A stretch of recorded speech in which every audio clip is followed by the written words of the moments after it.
Bom dia, então vamos começar a nossa aula de modelação e simulação. Bom dia a todos. Bom dia. Estamos no capítulo ainda introdutório, em que o objetivo é introduzir-vos alguns exemplos que mostram coisas que depois vamos aprofundar sucessivamente.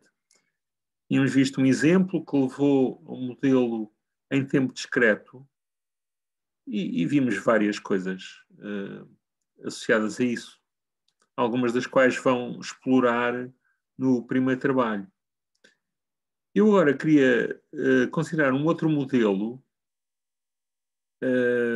que nos vai introduzir também uma série de aspectos interessantes e que vão ser explorados ao longo do curso. E é um modelo muito simples. Portanto, eu podia dizer, sim, nós temos reservatórios num sistema industrial. Isso de facto é verdade, mas é algo que nós conseguimos compreender bem. Portanto, temos uma intuição boa, então vamos usar essa intuição para tentar perceber um pouco a matemática que está aqui por trás. A situação é um tanque. Portanto,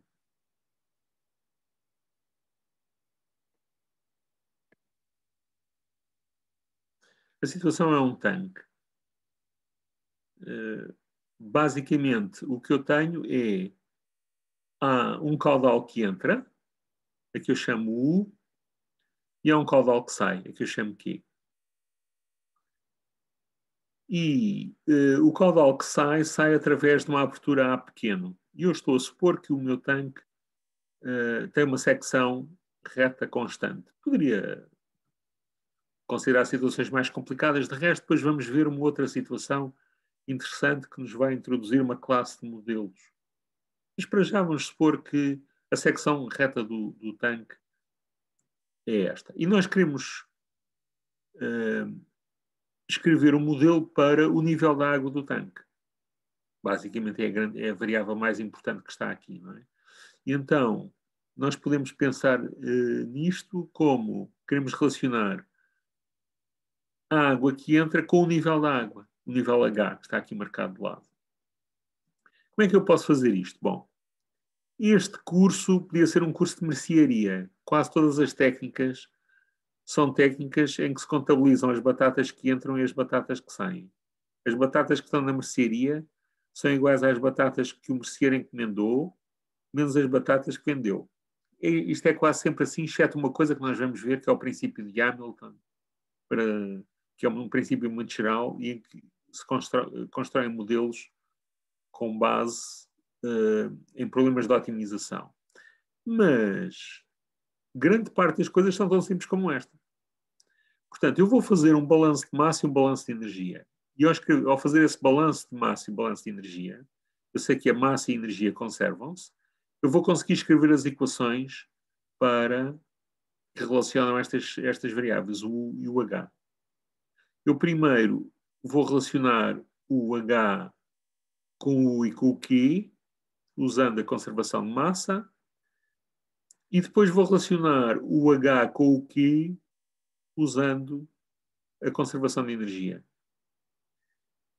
E eliminando o Q, tem uma relação entre o U e o Y, o U e o H.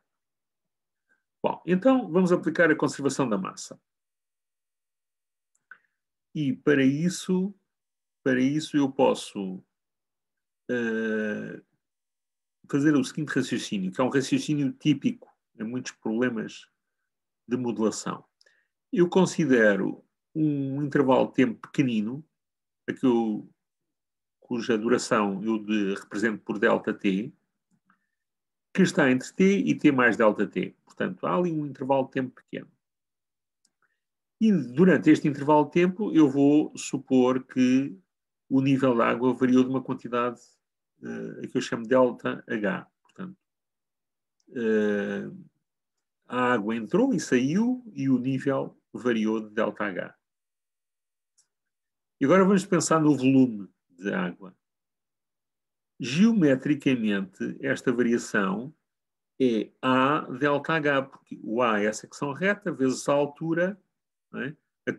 A variação do volume foi a base vezes a variação da altura, que é A ΔH. Por outro lado, eu posso dizer que a variação de volume também foi a diferença entre o caudal que entrou U e o caudal que saiu Q, vezes o intervalo de tempo ΔT. Estes caudais em geral variam em T, mas se o meu intervalo de tempo for pequenino, eu posso supô-los aproximadamente iguais ao caudal no instante T e, portanto, aproximadamente o volume tem este valor. E, portanto, eu posso dizer que o volume, por considerações geométricas, A ΔH, vai ser aproximadamente igual ao volume por considerações da noção de caudal, U menos Q vezes ΔT. Está bem? Então, vamos dividir esta igualdade por ΔT e fica com esta equação que está aqui em baixo. Portanto, o A ΔH a dividir por ΔT é igual à diferença de caudais. Se eu agora tomar o limite quando o ΔT tende para zero, o ΔH também vai tender para zero. E aqui o que é que eu vou ter aqui assim? Eu vou ter a derivada do H em ordem a t. E, obviamente, aqui eu tenho o UDT e o QT que são invariantes com o ΔT. Ok? Portanto, eu obtive uma equação diferencial que relaciona o nível no instante t com os caudais U e Q.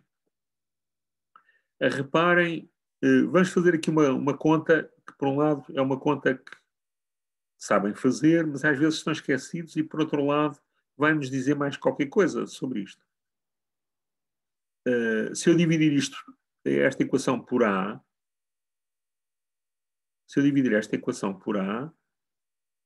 e integrar os dois lados, o que é que eu fico? Fico à esquerda com o integral da derivada e à direita com o integral da diferença de caudais multiplicada por 1 sobre A. Não é? Ora, o integral da derivada é a função menos a condição inicial. Portanto, eu posso dizer que o HT é H de 0 mais 1 sobre A, o integral de diferença de caudais. Portanto, eu posso exprimir as coisas como equação diferencial ou como equação integral. Até agora, claro para toda a gente? Alguém quer fazer alguma pergunta? Então, eu tenho aqui, repara, tenho aqui duas equações. Aqui não aparece o H0 porque o H0 está implícito, quer dizer, eu, quando escrevo uma equação diferencial, eu preciso especificar a condição inicial, o nível, quando eu começo as minhas experiências. Não é? Mas eu tenho aqui uma equação diferencial e à direita tenho uma equação integral. É muito simples, não é? É por isso simplesmente pegar nos caudais, subtraí-los e integrá-los. Isto também dá o H. Então, qual é que eu vou usar? A da esquerda ou a da direita? Alguém tem alguma opinião? A da esquerda é mais simples? Porquê é que é mais simples? Posso repetir a pergunta?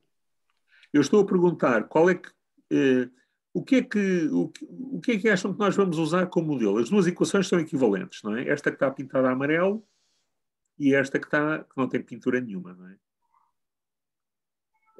Vocês podem dizer assim, eu vou usar a da esquerda porque está pintada a amarelo. Eu acho que devia ser da direita. Ok, então, e porquê que é da direita? Porque implementar derivadores é uma coisa difícil. Integrar é mais fácil. Porque depende. Se nós discretizarmos muito o tempo, se calhar também dá para derivar. Mas é muito mais fácil. Temos que fazer uma aproximação, não é? Mal nós não Sim. derivássemos, mas é sempre uma aproximação. Ou, por exemplo, em qualquer sistema de controle, não é o caso, mas num sistema de controle é preferível integrar do que derivar, porque derivar não é uma coisa muito natural. Derivar é natural, não é? Eu vejo dois pontinhos e faço a diferença entre eles a dividir pelo intervalo de tempo.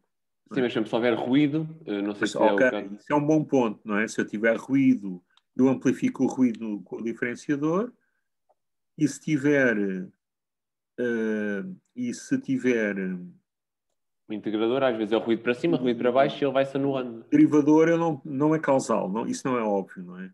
Que o derivador não é causal, é uma coisa que não é óbvia, mas é verdade, não é? Portanto, o derivador depende de pontos no futuro, infinitesimalmente, mas, enfim, não vamos discutir isso, porque era muito complicado mostrar. No caso discreto é muito simples. E então, há quem vote, não é?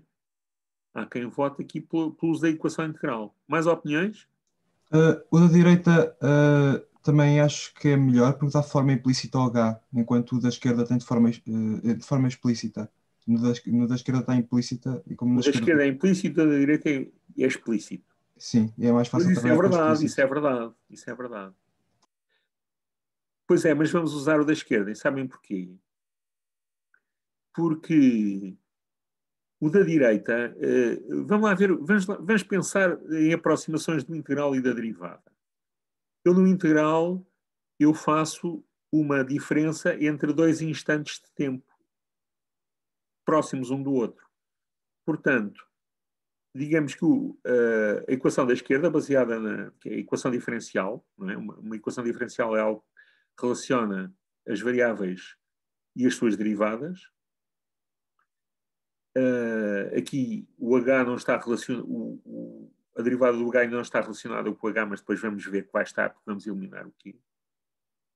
Portanto, à esquerda, pintado amarelo, é uma equação diferencial. Como a derivada é um quociente de razões incrementais, não é? Portanto, eu dou um saltinho no T, vejo um saltinho no H e divido um pelo outro. Aliás, foi o que nós fizemos, não é? Nós vimos um delta T, um delta H e dividimos. E depois fizemos isto muito pequenino, não é? E deu a derivada. Isto é uma relação local. Portanto, eu estou a pensar localmente no tempo. Ao passo que a da direita é uma relação global, é uma relação integral, no sentido em que é global. Portanto, eu estou a relacionar instantes de tempo muito longínquos. O zero, o instante inicial, e o t, que pode ser qualquer coisa. Estão a ver? Pronto. E eu tenho vantagem em ter relações locais. São mais simples, até para... porque depois posso manipulá-las facilmente. É mais fácil manipular as equações diferenciais do que as equações integrais. Embora aqui, pronto, esta da direita tem a vantagem de eu saber a equação. Mas reparem, eu podia ter uma situação mais simples. Um tanque é uma coisa muito simples, não é? Porque é o integral da água que entra menos água que sai. Eu podia ter situações muito mais complicadas. Isto aqui depois já não era bem assim, tinha muito mais contas. Ao passo que a equação diferencial é sempre simples. Então, nós vamos preferir a equação diferencial. Ok? Isso vai, e iremos talvez tornar isso mais claro ao longo do curso. Bom, agora eu tenho outro problema que é, reparem aqui, eu estou a relacionar o U, ok, o U é algo que eu imponho exteriormente, é uma entrada do sistema, aquela linguagem que aprenderam em teoria de sistemas. O nível é o que nós queremos, mas depois há este Q é uma consequência do nível, não é? Se eu tiver um nível mais alto, sai mais Q. Se tiver um nível mais baixo, sai menos Q. Portanto, este Q vai depender do nível. Então, eu quero eliminar o Q. É? E ter só uma equação que relaciona o U com o H. Então, eu vou fazer isso aplicando conservação de energia. Pensem assim. Pensem que o tanque se está a esvaziar. O que é que faz a água sair? É como se este bocadinho de água que está cá em cima e que caiu saísse aqui. Portanto, eu estou a transformar a energia potencial deste bocadinho cá em cima, imaginem aqui uma tirinha de água, uma fatia de água, é difícil cortar água às fatias, é impossível, não é? Com uma faca, mas a gente pode pensar conceptualmente. E que saiu aqui o correspondente, o mesmo volume, e esta energia potencial desta fatia de água foi transformada em energia cinética da água que sai aqui. Portanto, se eu calcular a energia potencial desta tira e a energia cinética desta tira quando sai, eu vou ter uma relação entre as duas coisas, elas vão ser iguais. Não é? Então, vamos lá fazer essa conta. A energia potencial, e agora aqui vou apelar à vossa memória, a energia potencial de um corpo de massa, vamos lhe chamar ΔM, que era o correspondente a esta variação do nível ΔH. a uma altura H num campo à superfície da Terra é a massa vezes a aceleração da gravidade vezes o nível. Está bem? Eu estou a fazer aqui uma aproximação, estou a supor que o ΔH é pequenino e, portanto, estou a aproximar isto por um ponto material que estivesse à altura H. De facto, estou a cometer um erro, mas depois eu vou fazer as coisas tenderem, o elemento tender para zero, e portanto isto vai bater certo. Mas aproximadamente a energia potencial é dada por isto. A energia cinética é um meio da massa vezes a velocidade ao quadrado. A massa é o ΔM. Tá bem? Reparem que os volumes são iguais e se é o mesmo líquido, as massas também são iguais. Portanto, eu ponho aqui ΔM. E agora tenho que calcular esta velocidade. Como é que eu posso calcular esta velocidade? Bom, quando o nível da água cai do topo da fatia para baixo, portanto, quando esta fatiazinha cai, esta outra também sai.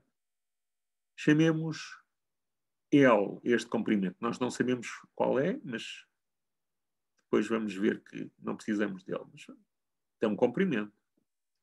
Então, a velocidade é o tempo que isto demora tudo a sair. Ou seja, é L sobre ΔT. Bem. Por outro lado, eu sei que este L é o quê? Posso pensar aqui como um elemento geométrico. Então, o L vezes a área da secção A pequeno vai ser o volume. Mas este volume também é o caudal vezes o ΔT. E, portanto, eu posso dizer que o L e A é igual a Q ΔT ou que o L é Q ΔT sobre A.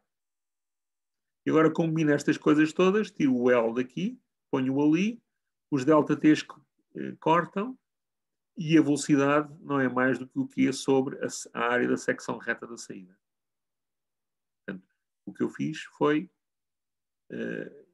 calcular o L aqui por considerações de tipo geométrico e do caudal e pus na expressão da velocidade. E agora, pronto, a minha velocidade é Q sobre A, eu vou aqui assim à expressão da energia cinética e vou substituir o V pelo Q sobre A. Energia potencial está lá em cima. E agora vou igualar as duas. Portanto, ficava ΔM GH, energia potencial, igual a 1 meio ΔM Q sobre A ao quadrado. Os ΔMs cortam e se eu resolver isto em ordem aqui, eu tenho que o caudal é, reparem que aqui aparece um A ao quadrado, não é? É o A raiz de 2GH. Está bem? Isto é uma forma do princípio de Bernoulli. Já tinham ouvido falar neste nome, Bernoulli? Nunca ouviram falar na lei de Bernoulli? Sim, já ouvimos, já. Especialmente a estatística ou a probabilidade. Há uma distribuição. Ok, Acho a distribuição de Bernoulli. E acho também com a física há uma forma parecida a esta para a aceleração ou assim, para um tipo de movimento. Não sei se é uniformemente acelerado ou uma coisa assim do género. Normalmente esta fórmula aparece, isto é o princípio de Bernoulli ou a lei de Bernoulli, e aparece de uma maneira diferente, que é, se tu tiveres um tubo com um estreitamento, a diferença de pressões, ou o caudal é proporcional à raiz quadrada da diferença de pressões. O que é equivalente a isto? Está bem? Só que nós aqui estamos nesta situação. Aliás, os caudalímetros são feitos assim. Portanto, fazes um estreitamento no tubo, medes a pressão antes e depois, vês a diferença e calculas a raiz quadrada. Os caudalímetros industriais são feitos assim. Bom, uma coisa engraçada é assim, é que o Bernoulli é como o Strauss, não é? Sabem quem era o Strauss? Compositor. O que é que ele fazia? Era compositor. Mas que tipo de música é que ele fazia? Valsas, polcas. Valsas, polcas, etc. Bom, e o Richard Strauss fazia valsas e polcas? Não, há muitos Strausses. Há vários Strausses. Há vários Strausses, não é? O Richard Strauss nunca fez valsas, está bem? Os Bernoulli é a mesma coisa. E há um conjunto da família que viveu no século XVII, onde há 5, entre pais e irmãos e tal. Havia 5 pessoas, 5 Bernoullis, que fizeram várias coisas e muitas delas são grandes contribuições para a ciência. Está bem? E davam-se todos mal. Aquilo era de tal maneira que um Bernoulli pai expulsou de casa um Bernoulli filho porque ele tinha ganho uma posição na Academia das Ciências de França que o pai queria ter. Como o filho ganhou, eu pôr um olho da rua. Imaginem isto. Não é? Só por curiosidade. Não é? Este foi o Daniel Bernoulli. Está bem? Se bem que, como nós estamos a ver com este raciocínio, enfim, com estes detalhes, é o Euler que fez isto em 1752. Não é que eu saiba estas coisas todas de cor. Bom, sobre os Bernoulli, já li muita coisa, já esqueci muita coisa. Há 100 e tal Bernoulli em 200 anos. Há 100 e muitos Bernoulli que deram contribuições para a ciência, que é uma coisa engraçada. Mas facilmente, isto é tão conhecido que facilmente consegue encontrar na Wikipédia ou noutro sítio qualquer na net informação sobre eles. Ok, então aqui o que nos interessa é de facto que o caudal é proporcional à raiz quadrada do nível, não é? E isto vai pela conservação da massa. Então, desculpem, da energia. Desculpa. Diz. O caudal tem que unidades? Aqui, metro quadrado. Eu estou a pensar em caudal volúmico, está bem?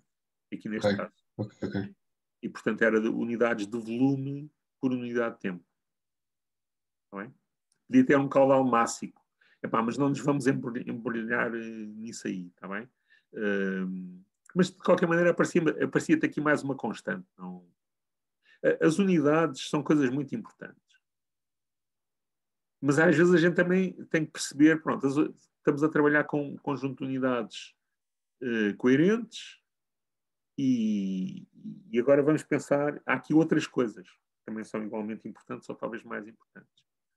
Há uma coisa muito gira para os que gostam das unidades, que é a teoria da dimensão. E há uns livrinhos muito giros, se fizerem uma busca por Dimensional Analysis na Amazon, encontra uma série de livros giros. Se a gente tiver tempo, possivelmente eu falarei um bocadinho depois sobre isso.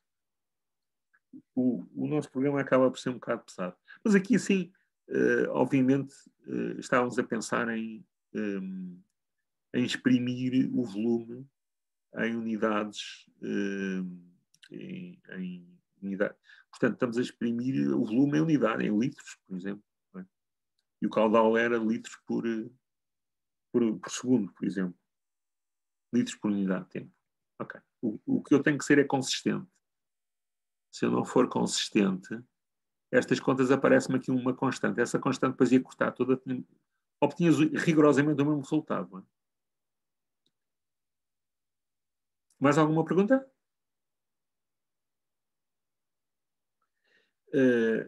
Estas coisas, já agora deixem-me dizer-vos o seguinte. Imaginem que eu tinha aqui uma válvula. Está bem? Então os fabricantes das válvulas são os tipos perversos.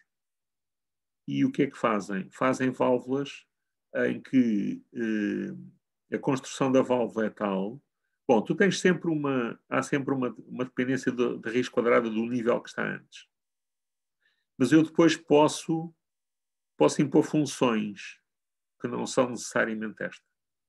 Está bem? E há tabelas com manuais dos fabricantes, não é? Se tivesse uma instalação química e tivesse que projetar uma instalação química ou modelar uma instalação química, tinhas que ir ver a característica da válvula.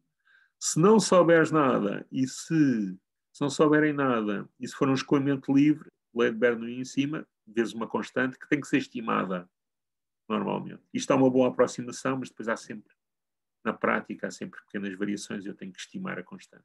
Mas esta é a primeira boa aproximação. Está bem? Reparem que eu posso regular o caudal ajustando a abertura da saída, não é? É o que fazem as válvulas. Mais ou menos abertura tem mais ou menos caudal. Pronto. Aqui o que eu quero é modelar este tanque e aqui a água entra e aqui a água sai e agora eu tenho duas equações, não é? tenho a minha conservação da massa e tenho a conservação da energia, que deu o caudal em função do nível. E agora posso eliminar o caudal e fico com esta equação, não é? Ponho isto ali em cima e fico com esta equação. Está aqui. Está bem? Dividido tudo também pelo A para ter isto na forma de uma equação.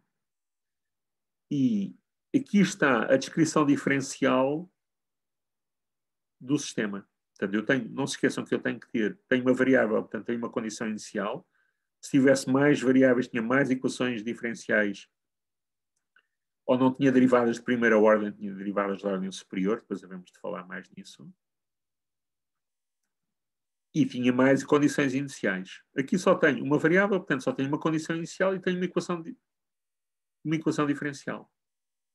Tá bem? Reparem que aqui eu tenho coeficientes. Tá bem? A abertura, o A pequeno, o A grande, isto é a abertura do orifício de saída, a secção reta do tanque A, a aceleração da gravidade. Não é? Reparem que se eu fizesse esta experiência em queda livre, não tinha este resultado, não é? Porquê? Imaginem que metiam-se dentro de um avião, tá bem?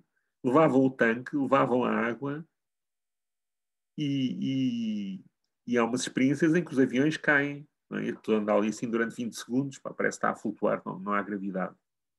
Em relação ao avião, não. Mas porquê que Aí o G era 0. Desculpa? O G era 0. O guia era 0. Seria 0? Repare, se na análise estamos a fazer, dado que o objeto que estamos a estudar também está a acelerar com o G, fazendo estas continhas, o G é como se o G fosse 0. Mas é que não é. O que acontece é que, como aquilo está a cair, o guia está a variar. Não te esqueças que o campo gravitacional terrestre varia. Ok. Sim, Ok, pensava que estás a o ver? professor Tu tens a ilusão que do tanque estar a cair enquanto estamos a fazer a experiência. Exatamente. E, portanto, não se esqueçam que eu aqui parti do princípio que tinha um campo gravitacional pequeno, e isto é uma boa aproximação, um campo gravitacional, desculpem, constante, e isso é uma constante. Se eu tiver um tanque, nem que seja com 10 metros de altura, isso é verdade, não é? Agora, se eu variar uns quilómetros, o guia varia. Não é? Professor, mas se estiver a cair, o G é 0 ou não? É 0, tu vês o guia 0 em relação ao avião, Certo. mas não em relação à Terra. Sim, claro. Mas aqui as leis da física são em relação à Terra, não é?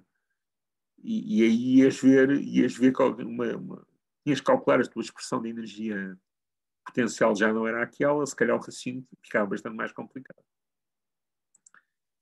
Ok, então eu tenho isto, agora vamos explorar esta equação, vamos explorar este modelo. Não é?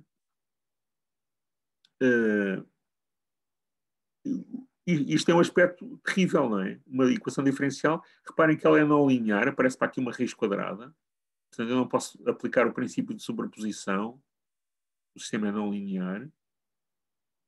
Se eu duplicar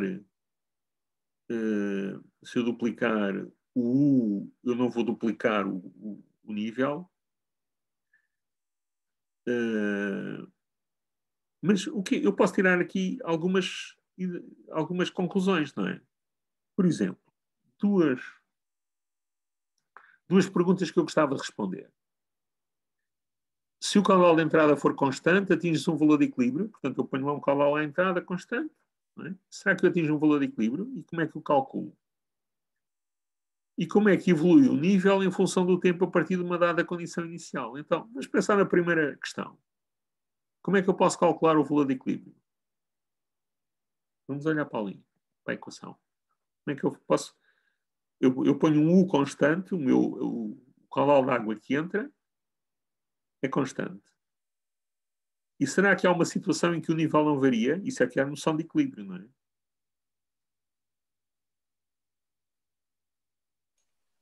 Se for constante, a derivada é nula. É ver quando a derivada é nula, exatamente. Portanto, eu obtinha uma equação, que eu acho que tenho aqui escrita, não é? eu vou impor que a minha derivada seja nula e fica uma equação algébrica para o valor de equilíbrio. Reparem, outro dia tivemos a discutir, na semana passada, tivemos a discutir que uma coisa é o equilíbrio, outra coisa é a estabilidade do equilíbrio. Não é? Precisamos de ferramentas para a estabilidade. Depois isso é uma coisa que vai ser muito importante neste curso, e vamos ver que com uma chave de parafusos, que parece até nem ser nada complicada, vamos ter conclusões espetaculares. Não é? Bom, então eu igual a derivada a zero, e agora resolvo esta equação. E tenho o nível de equilíbrio, que reparem que depende do caudal de entrada de equilíbrio, não é? Isto tem que ser assim fisicamente, não é? Reparem, o que é que vai acontecendo? Imaginem que o tanque estava vazio. Vocês punham lá um U barra. O que é que ia acontecer?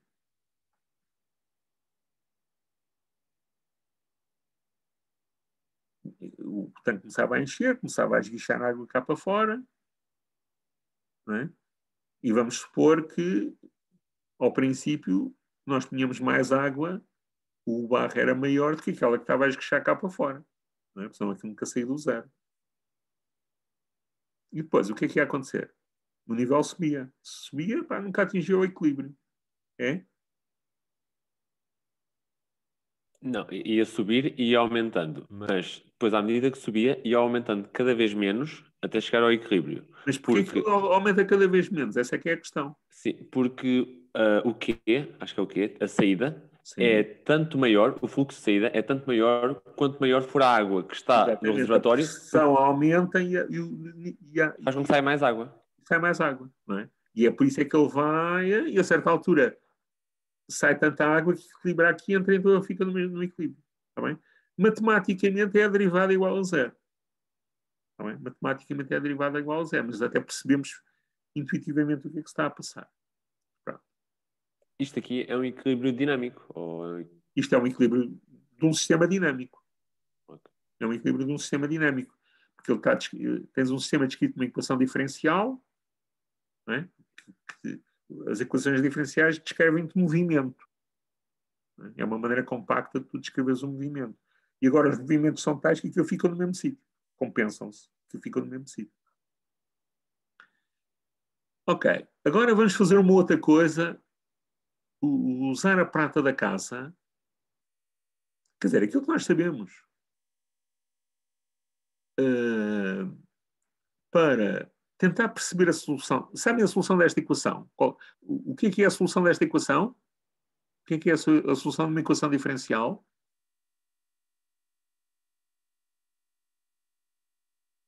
De uma equação ou desta equação?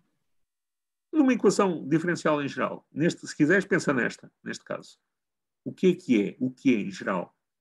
Qual é a definição? Aqui a exponencial não funcionava. Mas em geral, o que é um... É uma função? É uma função que satisfaz o quê?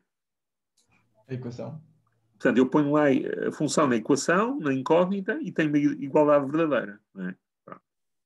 Para qualquer valor de t. Sempre, ou não? Exatamente. Portanto, a derivada tem que ser igual, e aí isso é global, não é? Não pode ser só num instante. Não é? Portanto, estou a pensar em função. As equações diferenciais têm como solução funções, por isso é que elas traduzem coisas no tempo. Já pensaram porque é que eu uso equações diferenciais e não uso, por exemplo, equações algébricas? Porque as equações algébricas dão-me números. Bem, um número é um número. Olha, pá, isto... Não é? Há uma anedota que diz que os bons relógios são os que estão parados, porque dão horas certas 2 vezes por dia. Ali dois pontinhos, é que está tudo bem. Mas eu não quero descrever 2 pontinhos, quero descrever a evolução no tempo. E isso, eu preciso de uma equação cuja solução seja a evolução no tempo. Isso é uma função. Isso é que usa equações diferenciais. Ok. Então, vamos simplificar isto e vamos supor que o meu A grande era 1 e que o A pequeno era tal que o A raiz de 2G era 1 também. E que o meu U também era 1. E, portanto, a equação ficava esta aqui. Está bem? O que eu vou dizer aplicava-se a qualquer coisa, em particular à versão mais complicada, a quaisquer parâmetros, depois podem fazer os mesmos raciocínios para aqueles parâmetros. A álgebra ficava era mais complicada.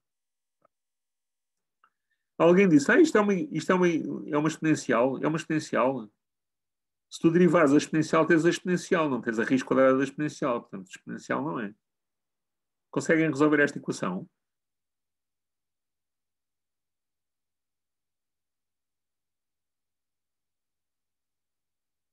Se calhar até conseguia com uma técnica chamada de variáveis separáveis. Mas eu próprio já nem me lembro bem como é que fazia as contas, depois tinha que calcular os integrais, baralhava-me todo, e vocês nem sabem a técnica. Agora, será que a gente consegue perceber qualitativamente como é que são as soluções disto? Bom, para já, há uma solução. Vamos pensar que eu tenho várias condições iniciais. Não é? A forma da solução, se calhar, depende da condição inicial. Não é? Se eu começar no equilíbrio, eu vou ficar com uma solução constante. Se eu começar fora do equilíbrio, já não é constante. Bom, então, vamos supor, olhem para aqui, pensem em várias condições iniciais. Não é? Qual é o equilíbrio aqui? Qual é o valor do nível de equilíbrio? Esta faz-se a olho, não é? É 1? É 1, não é? Se eu puser lá h igual a 1, está raiz quadrada de 1 é 1, menos 1 mais 1 dá 0. A derivada anula-se. Então, e se eu começasse em 0,5, o que é que acontecia? Estou abaixo do equilíbrio. A minha intuição diz-me o quê? Se o nível começar abaixo do equilíbrio, qual é? Era a teoria do Rafael, não era? Sim. Vai subir até chegar ao equilíbrio. Vai subir cada vez mais lentamente até chegar ao equilíbrio. E dá para ver isto na fórmula. Se pusermos aqui 0.5 em HT, vemos que dá um número aproximadamente menos 0. Qualquer coisa, que agora não sei fazer a conta. Sim. Mais 1, ou que seja... seja inferior a 1, não é? Sim, 0.7, 0.8, uma coisa assim desse género. Logo a derivada é positiva, o que vai fazê-la crescer. À medida que isto cresce, isto aproxima-se de 1, ou seja, vai dar quase menos 1, mas é para menos 0.9 depois. Depois com 1 fica 0.1, a derivada é cada vez mais pequena, até que atinge o equilíbrio. Ok, então pelo menos se começássemos com 0.5, uma coisa, o que estás a dizer é tudo verdadeiro. Mas vamos por partes, para ver se a gente não se perde. Se eu começasse com 0,5, eu ficava com uma derivada positiva e, portanto, ia crescer, não é? Ia subir. E se eu começasse acima, por exemplo, se eu começasse em 4, com um nível de 4, não me perguntei as unidades, 4 metros, 4 quilómetros. Temos um tanque com 10 quilómetros de altura, não existe, não é? Pronto, com nível de 4, o que é que ia acontecer? Ia dar negativo, ia descer. A derivada era negativa e, portanto, ia crescer, não é? Ok. Sim. Então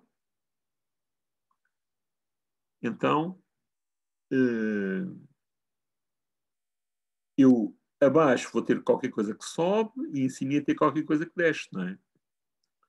Pronto. Agora, há aqui uma questão muito subtil, que é, eu atinjo o equilíbrio ou não atinjo o equilíbrio? Vou aproximar-me sem nunca lá chegar. Não é? Alguém sabe a resposta? Por acaso a resposta está aqui escrita, não é? Que é assim. Esta equação, se eu fixar num determinado instante de tempo a condição inicial, por exemplo, para t igual a 0, eu fixo o nível, a solução existe e é única. Depois havemos de ver condições para isto, mas basicamente esta função tem que ser suficientemente regular e é. Nem todas são. Hein? Eu posso ter equações que não têm solução única, podem ter duas soluções com a mesma condição inicial, mas esta é. Então, se eu atingisse o equilíbrio num instante finito, se eu fixasse a minha condição inicial neste instante aqui onde está a minha mão, em que elas ficam iguais, eu tinha uma solução constante e outra que subia e depois ficava lá. a solução não era única, mas eu sei que ela é a única. Portanto, isto nunca pode acontecer. Ela vai se aproximar, mas nunca lá chega. Ok? E este argumento é um bocadinho rebuscado, mas é assim. Bom. Agora, aquela outra coisa... Sim? A frase que o professor tem amarelo neste slide, sim, o nível não pode atingir o equilíbrio no instante finito. Sim, pelo menos no modelo, hein? Não, mas isto aqui só se aplica à maioria das funções, porque existem funções específicas que atingem o equilíbrio, como por exemplo a função constante com valor igual ao do valor de equilíbrio. Ou não? Está bem, mas não sofismes com o que eu estou a dizer. Se começares no equilíbrio, ficas no equilíbrio. Se começares, eu estou-me a referir às que não começam no equilíbrio. Ok? Se estás no equilíbrio, estás no equilíbrio. Agora, se não começares no equilíbrio, nunca lá chegas. Matematicamente, não é? Na prática, a certa altura a diferença era tão pequenina, não fazia sentido, não é? Agora, do ponto de vista do modelo matemático, tu nunca lá vais chegar, porque senão estavas a violar o princípio de existência de unicidade de solução. Está bem? O teorema de unicidade de solução. Está claro? Sim, sim.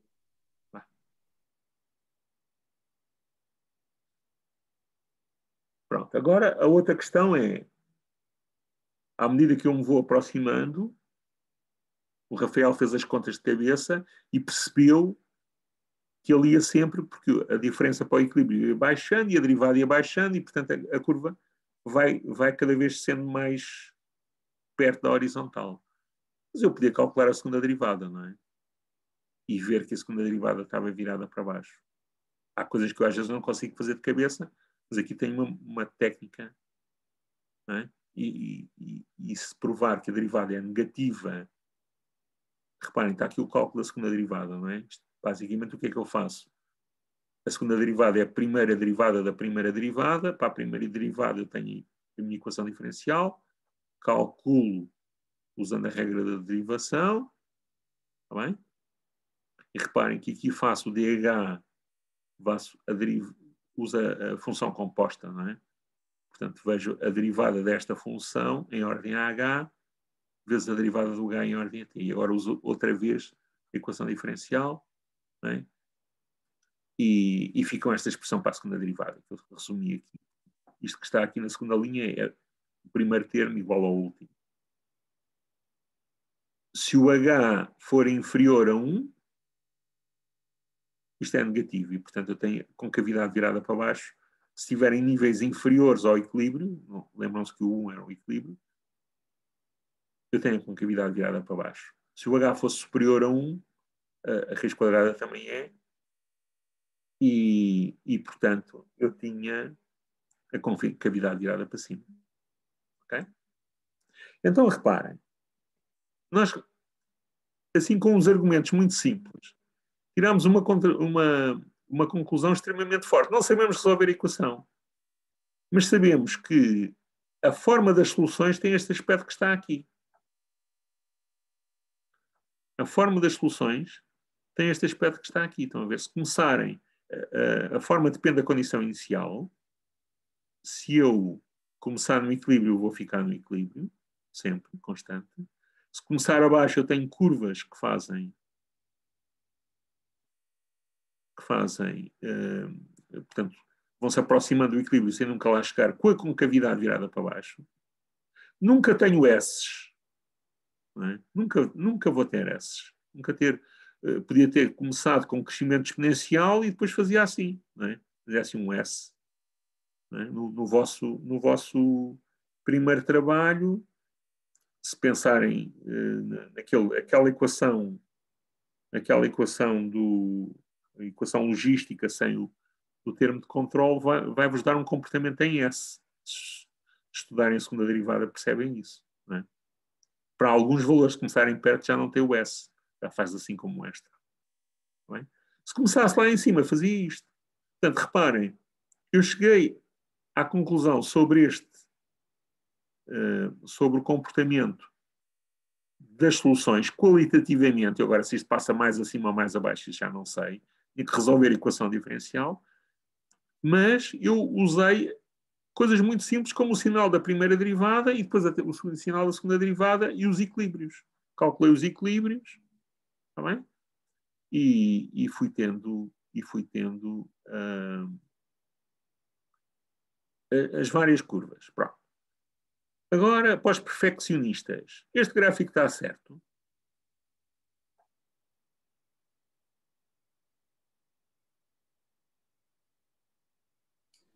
Não, a função ali para a meio, não sei porquê. Para porque eu a fiz parar, não é? Não consegui desenhar melhor. Não, de facto está certo, não é? Porque o zero não é ponto de equilíbrio. Não é? Se eu começar em zero, ele vai subir. No caso do modelo do cancro, vocês vão ver que tem dois equilíbrios, o zero e um outro equilíbrio não nulo. Está bem? Mas aqui está. Aqui o diagrama está certo. Reparem, está certo sendo um esboço, não é? Nós não sabemos se isto vai mais depressa ou mais devagar. Pronto. Então, lembrem-se desta técnica. Depois nós vamos aprender uma outra coisa também, que é muito poderosa, baseada, quando tivermos mais, aqui só temos uma variável, depois vamos ver situações em que temos várias variáveis e sim vamos usar uma técnica baseada em linearização e conseguimos tirar conclusões muito poderosas sobre a estabilidade e sobre a forma até das soluções, com argumentos muito simples. E aqui, mais simples que o sinal da derivada, não é possível, não é? Alguma pergunta? Professor, eu queria perguntar se com este raciocínio conseguimos ver que a solução não vai oscilar em torno do equilíbrio. Neste caso, bom, se oscilasse em torno do equilíbrio, cruzavas, não é? Logo aí elimina-te a oscilação. Podias ter uma oscilação, um sistema que oscilasse e fosse oscilando cada vez menos sem tocar no equilíbrio. Mas não tens, não é? Isso podes olhar para, basta ver a expressão da derivada, não é? Se olhares para a expressão da derivada, vês que isto é monótono, quer dizer, que não há aqui, a derivada vai sempre ou aumentando. Estava a pensar mesmo no passar pelo equilíbrio, que depois não dava porque ficava no equilíbrio, já percebi. Ok, obrigado. Agora repara, nós estamos aqui a ver em 2 slides algo que ocupa bibliotecas. Está bem? Há uma coisa que é a teoria qualitativa das equações diferenciais. Isto ocupa-te bibliotecas. E há muitos teoremas sobre muitas coisas, não é? Mas nós nem eu vos consegui ensinar. Tinham que ir buscar um professor profissional de matemática ou de física teórica, sobretudo, mas matemático. Nem é esse o objetivo. O objetivo é que, reparem, a nossa tendência, nós somos engenheiros, não é? A nossa tendência é para uma equação diferencial. Isto é horrível. Vamos fazê-lo a falar. Pontos de equilíbrio é logo uma resposta. Agora, os sinais da derivada dizem logo muito sobre as soluções. Ok? Depois ainda vamos ver mais um detalhezinho sobre isto. Ok? E, portanto, usando argumentos muito simples, eu consigo tirar dali conclusões. Se eu quiser depois saber exatamente como é que são as formas das curvas, na maior parte dos casos eu vou precisar de fazer uma simulação numérica. Então, vamos falar um bocadinho sobre... Deixem-me só apagar aqui o meu relógio. Só tenho uma dúvida. Sim, sim. Era especificamente sobre eventualmente uma integração numérica, que era, o meu colega perguntou se não ia oscilar. Se for numérico não pode oscilar, passar... Posso ter problemas, até pode divergir. Não pode passar para cima do equilíbrio e depois para baixo, para cima, para baixo? Pode. Mas isso são erros numéricos. Ok. Vamos ver um método numérico mais simples de todos. Está bem?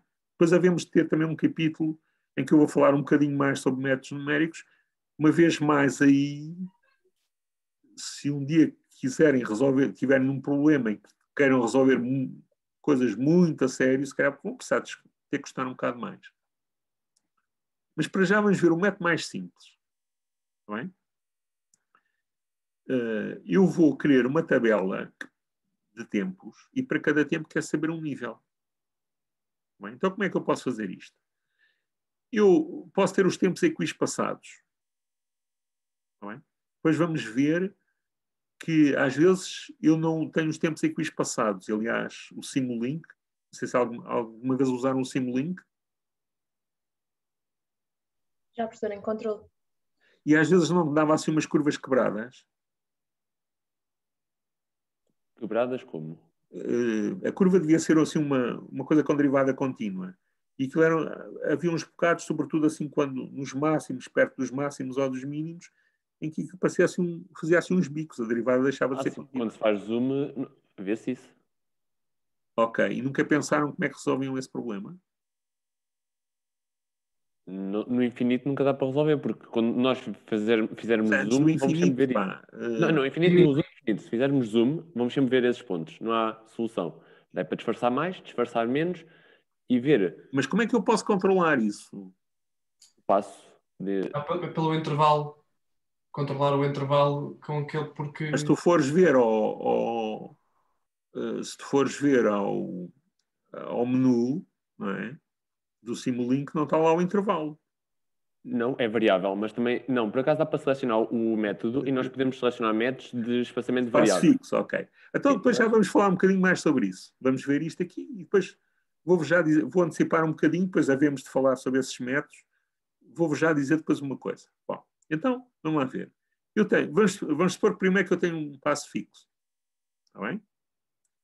Eu tenho, vou chamar delta, ou aqui não usa H, muitas vezes usa-se H, não é para o passo. Mas aqui o H já está para o nível, então eu uso delta. Está bem? Portanto, eu tenho tempos em 0, delta, 2 delta, 3 delta. A maneira mais simples de aproximar esta equação é aproximar a derivada pela razão incremental. Portanto, o HT menos o HT menos 1 sobre a delta. Está bem? E então, se eu fizer esta aproximação lá em cima, o que é que ficava? Ficava HTK menos HTK menos 1 sobre a delta igual àquilo. Portanto, a diferença dos H's era delta vezes o lado direito. Está bem? E se eu resolver em ordem ao HTK, tem esta recursão. Quer dizer, se eu souber o instante inicial, calculo o nível no instante delta, porque T1 seria delta. Depois, sabendo o nível em T igual a delta, consigo calcular em T igual a 2 delta usando, e terando sucessivamente esta expressão. Acho que tem para aqui um pseudocódigo assim, muito simples. Está bem?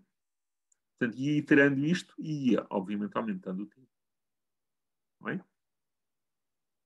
Este é um método, é o chamado método Euler. Aliás, há vários métodos de Euler.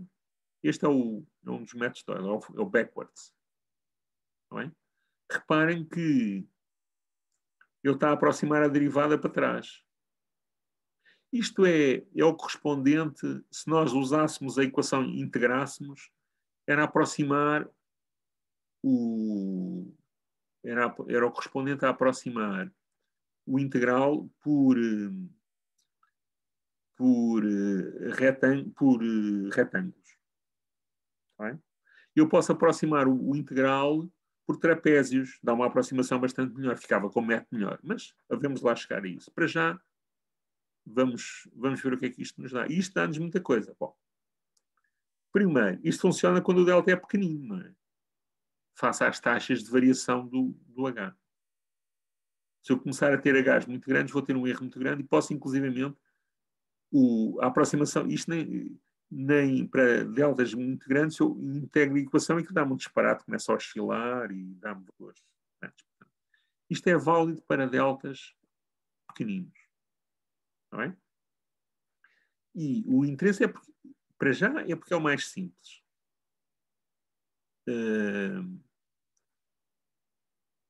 No entanto, há um outro interesse muito grande que tem a ver com o seguinte. Se eu não tivesse uma equação só, imaginem que eu tinha duas equações e que as duas equações estavam associadas a variáveis que tinham constantes de tempo muito diferentes.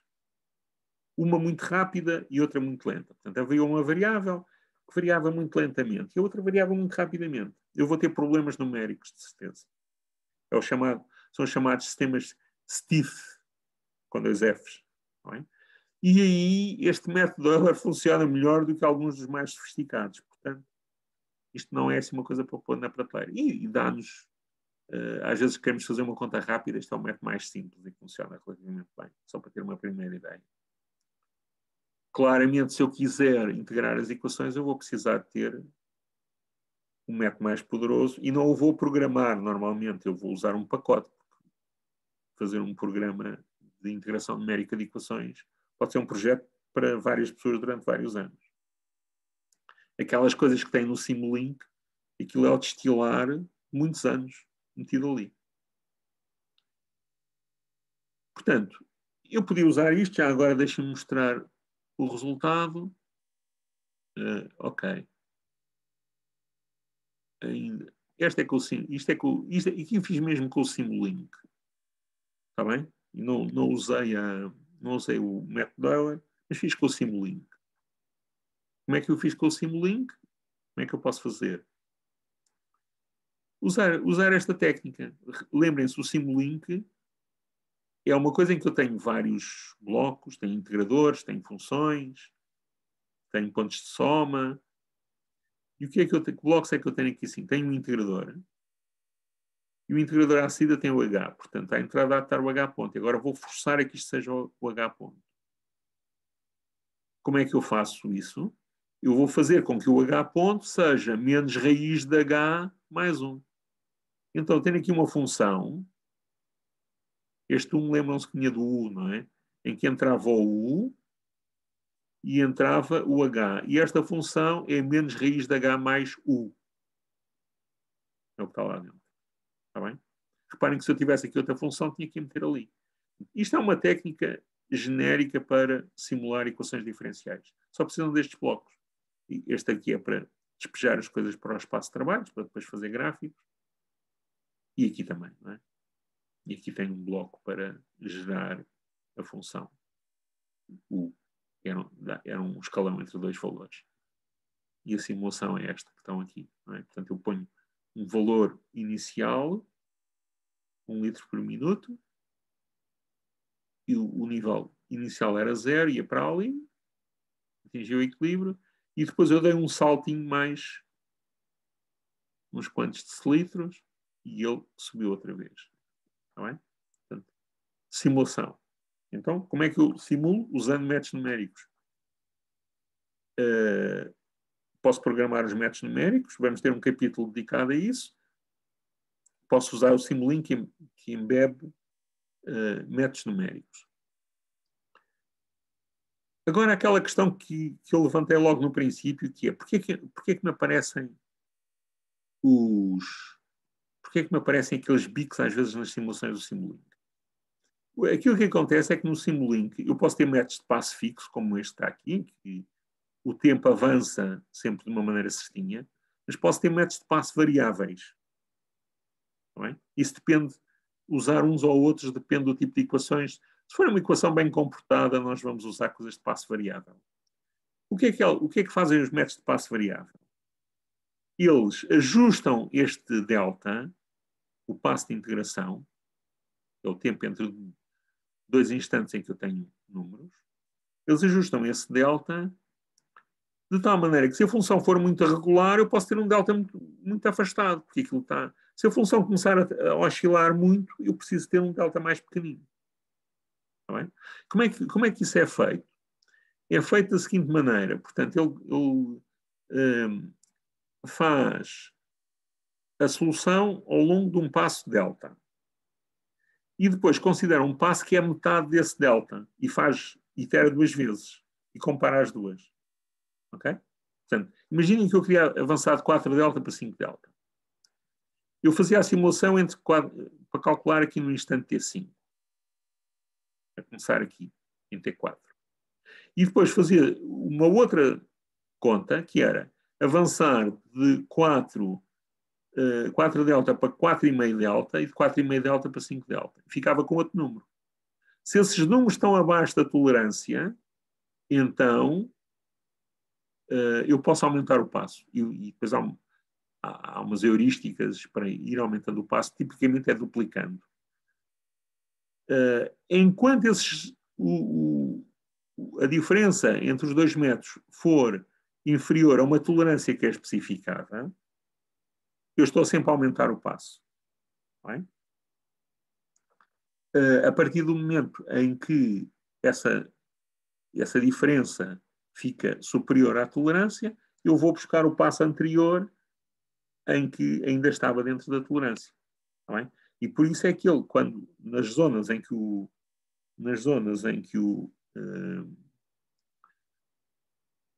a função é mais suave, mais plana, varia menos, eu vou ter passos muito grandes. Senão vou ter passos muito pequeninos.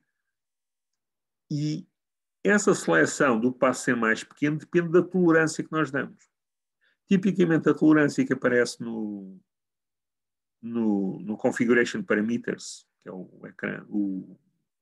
ecrã do Simulink para darmos os parâmetros para a simulação, é 10 a menos 3, é o default, não é? Que é relativamente baixa. E, portanto, ele está com um passo muito grande. Está com um passo muito grande, dá-vos pontos muito separados que ele depois interpola com uma reta. Se quiserem ter uma curva mais bonitinha, têm que pedir mais precisão e ali, assim, considera mais pontos. Também a simulação demora mais. Normalmente, nos problemas que a pessoa considera, isso não é significativo, embora, quando um dia fizerem a vossa tese de mestrado, vão ver que, às vezes, uma coisa pode, quando nós queremos fazer muitas simulações, elas demoram 20 minutos ou meia hora, isso já começa a ser significativo. Se eu quiser fazer 20 simulações, por exemplo, para comparar coisas, já tenho que ter o computador um dia a trabalhar sem fazer mais nada. Tá bem? Portanto, eu posso ter passos de método, métodos de passo variável, e aí isso é ajustado de acordo com esse parâmetro de precisão. Foi claro? Bom, eu ainda vos queria dizer mais uma coisa sobre este exemplo que é assim. Vamos pensar numa versão diferente do exemplo. Vamos supor que eu tinha um ressalto dentro do tanque. Portanto, isto aqui está cheio de cimento, ou do que quiserem. Sei que a água não vai para lá. Portanto, eu, até este nível H1, eu tenho uma área A2. E acima do nível H1, eu tenho uma área A1. Está bem? Então eu posso pensar nisto como podendo estar em 2 estados discretos. Ou está num estado em que as equações usam uma área A2, ou está num estado em que as equações, neste caso é só uma, em qualquer dos casos, usam uma área A1. Bem? Então, eu tenho aqui os meus 2 estados. Bem? Se eu estiver neste estado S2, eu estou a usar o parâmetro A2, significa que eu estou aqui nesta zona, o meu nível é inferior a H1. Se o nível se tornar maior ou igual a H1, isto ali está cortado graficamente, tenho que corrigir, então eu salto para outro estado. Estão a ver? Portanto, eu tenho estados discretos que correspondem às equações, está bem? E agora salto de um estado discreto para o outro, dependendo de uma condição, que neste caso é o nível. Não é? Portanto, eu vou integrando a equação, a certa altura ela chega a um determinado valor e transito para a outra e basicamente vou usar uma equação diferente. Portanto, eu tenho um sistema que tem um estado contínuo, que satisfaz uma equação diferencial, mas depois essa equação diferencial vai mudando quando há certas condições que acontecem. Neste caso é o nível ser maior ou ser menor que um certo valor. Está bem? São chamados... Diz?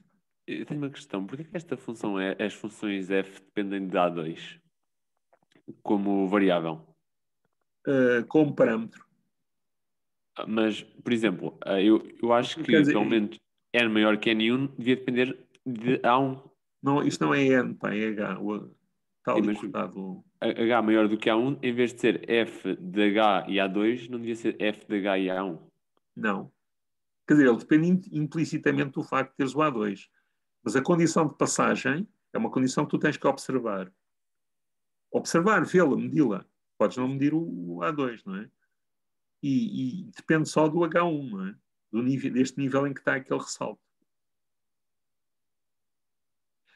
Se houvesse uma outra situação em que dependesse do valor de um outro parâmetro, tudo bem, podes ter situações mais complicadas. Está bem? Mas aqui, repara, tu estás honesta, portanto, ou usas esta equação ou usas esta, não dependente do A2, repara que o A2 é uma constante. Está bem? E geralmente, quando temos uma constante, colocamos a dependência da função pela constante? Ou não? Como é o caso. O professor disse que A2 é uma constante. Sim, o A2 é uma constante.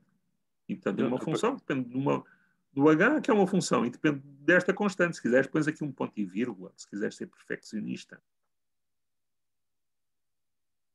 Não há problema nenhum, não é?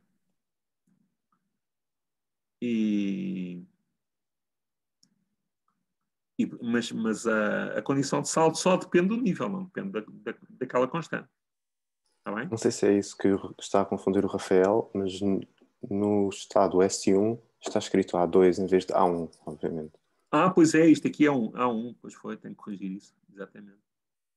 Aqui neste estado estás aqui em cima, e portanto isto é A1. Bem? Obrigado, me chama a atenção. Bem? O que importa é ver... Mas eu acho que a dependência é da A2, agora que eu estou a pensar, porque existe a parte de baixo que tem A2. Mas o que acho estranho é só depender de A2. Se já colocamos as constantes, devíamos colocar A1 e A2. Era só a falta de... Não. Vamos lá ver. E isso é muito importante perceberem. Eu aqui tenho uma equação. Portanto, se eu tiver níveis até ao nível H1, eu tenho uma equação.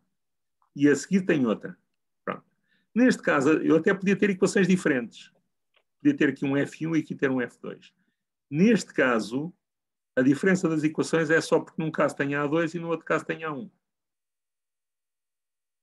E, portanto, a dependência, a condição aqui é só no nível, é só no valor do nível e não no valor o eu passar de um estado para o outro só depende do nível que eu tenho ali. É uma maneira que eu tenho de escrever este sistema. Portanto, eu não consigo escrevê-lo com uma equação única. Não é? Portanto, estes sistemas ditos híbridos são sistemas em que eu tenho vários estados. Aqui só tinha 2. Não é? E esses estados ditam quais são as equações diferenciais que descrevem o sistema em cada um dos diferentes estados. Ok? Desculpe, professor, tenho só uma dúvida.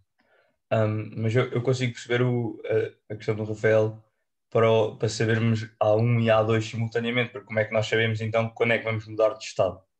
Sabes porque se o nível for superior a H1, estavas nesta, passaste para aquela. Tens de começar com uma condição inicial, não é? Ok, já percebi. Está bem? Ou imagina que começavas com o tanque cheio. Começavas no estado S1. E se o nível baixa, e estavas sempre a usar a equação do estado S1. Se o nível baixasse abaixo de S1, passavas para o estado S2. Ok? Agora, se o nível voltasse a subir, ias para ali. Ok? Agora podes ter um problema, que é, estás sempre a mudar, vais para ali e voltas imediatamente para o S1, depois vais para o S2 e imediatamente para o S1, por aí fora. Ok? Podes ter problemas nestes sistemas assim. Mas isso é outra conversa. Isso é a maneira como eles se comportam. O que eu queria aqui chamar-vos a atenção é que eu nem sempre consigo usar uma equação diferencial ou um sistema de equações diferenciais que descrevam todo o sistema.